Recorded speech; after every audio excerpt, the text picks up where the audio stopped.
Assalamualaikum warahmatullahi wabarakatuh. Perkenalkan saya Nur Alsyam dari Program Studi Pendidikan Guru Sekolah Dasar dengan NIM 23100-203. Di sini saya akan menjelaskan materi tentang masalah yang berkenaan dengan sarana dan prasarana sekolah dari mata kuliah bimbingan dan konseling. Slide pertama. Masalah berkenaan dengan sarana dan prasarana sekolah. Sebelumnya, kita harus tahu dulu pengertian dari sarana dan prasarana. Nah, sarana adalah alat atau media yang digunakan untuk melakukan atau mencapai sesuatu. Sedangkan prasarana adalah fasilitas fisik atau struktur yang dibangun untuk mendukung kegiatan atau fungsi tertentu. Contoh dari sarana yang ada di sekolah itu ada papan tulis, meja, kursi, proyektor, kipas angin, dan lain-lain. Sedangkan prasarana contohnya itu bangunan gedung itu sendiri, kayak ruangan kelas, ruang guru, toilet, aula, masjid, dan sejenisnya. Masuk ke contoh masalah yang ada pada sarana dan prasarana. Yang pertama itu ada kekurangan ruang kelas. Jumlah siswa yang banyak menyebabkan kepadatan di dalam kelas dan bikin proses belajar mengajar itu tidak efektif.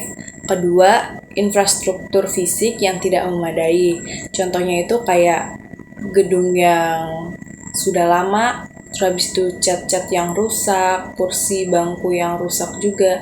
Itu menciptakan kondisi kelas yang tidak nyaman. Kemudian juga ada kurangnya sarana pembelajaran. Nah, ini tuh contohnya kayak di sekolah kekurangan buku pelajaran atau alat-alat untuk melakukan praktikum. Masuk ke masalah-masalah siswa. Di sini ada 3 masalah siswa. Yang pertama, kesejahteraan mental. Kedua, perundungan atau ketidaksetaraan. Ketiga, tantangan akademik.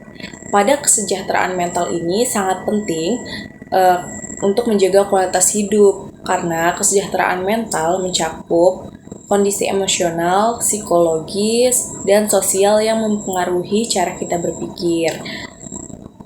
Memiliki kesejahteraan mental yang baik membantu kita menangani stres, berinteraksi dengan orang lain, dan membuat keputusan yang sehat juga. Untuk mencapai kesejahteraan mental yang optimal, penting untuk menjaga keseimbangan antara pekerjaan, istirahat, dan aktivitas rekreasi. Kesejahteraan mental yang baik tidak hanya meningkatkan kualitas hidup individu, tetapi juga memberikan dampak positif pada komunitas dan masyarakat secara keseluruhan. Dengan menjaga kesejahteraan mental, kita dapat menciptakan lingkungan yang lebih bahagia dan produktif bagi semua orang.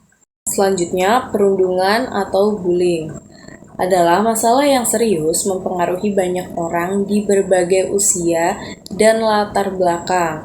Perundungan dapat terjadi di mana saja, baik di sekolah, tempat kerja, maupun dalam lingkungan sosial. Bentuk-bentuk perundungan meliputi kekerasan fisik, verbal, dan emosional, serta intimidasi dan pelecehan melalui media sosial.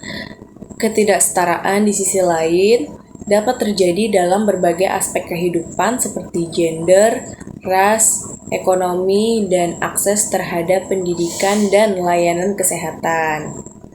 Ketidaksetaraan menciptakan jurang yang memisahkan kelompok-kelompok dalam masyarakat, menghalangi mereka untuk meraih potensi penuh dan berkontribusi secara maksimal.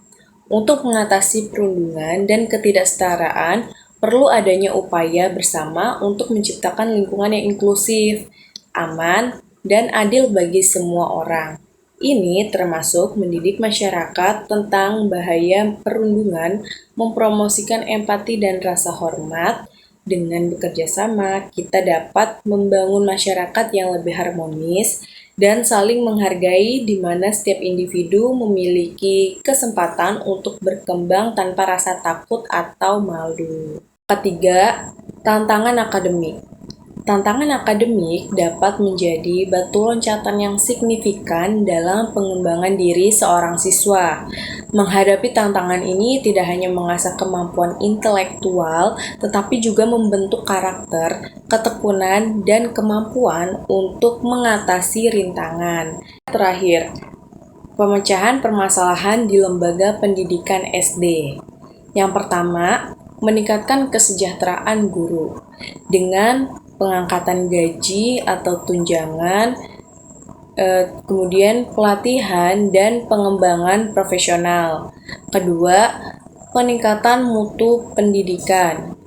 Itu menetapkan kurikulum sesuai dengan yang dibutuhkan. Terus memenuhi kebutuhan sarana dan prasarana. Tiga, meningkatkan prestasi belajar siswa. Jadi, guru menjadikan proses pembelajaran menjadi lebih menyenangkan dan efektif. Kemudian, siswa juga harus aktif dalam kegiatan pembelajaran. Itu tadi yang dapat saya sampaikan. Kurang lebihnya mohon maaf. Wassalamualaikum warahmatullahi wabarakatuh.